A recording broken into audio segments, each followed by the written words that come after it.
అదే షటర్ అంటే మనం కొట్టేది అంతే పట్టి దీనికి మనం వేస్తాం కదా దీన్ని వేసేదాన్ని పట్టుకొని దీన్ని మనం సపోర్ట్ పెట్టుకున్నాం అంటే వీటికి రాపిడి తగ్గకుండా అంటే గ్యాప్ ఉండాలి అంటే మనం ఇప్పుడు పెట్టినప్పుడు అలాగే సపరేట్ లేవడానికి అలకర అది పెట్టేసాం ఇది ఒక దీనికి జాలకి కడితే ఇదొకటి చిన్నది రూల్ అన్నది అట్లా ఇది ఒక దండ లెక్క ఇది ఉంటుంది దీని కిందను అది పాకాలంటుంది ఏది సెటర్ ఏది జోట అక్కడ అది ఊసి అంటాను మన ఖాళీ ఉంటుంది అది కండి మనం చుట్టుకున్నప్పుడు అట్లా ఓకేనా అర్థమైందా మనం నెక్స్ట్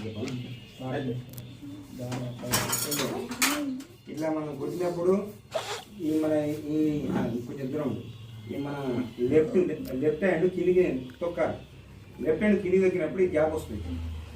గ్యాప్ వచ్చి దీనికి వచ్చేస్తుంది చోట మళ్ళీ రైట్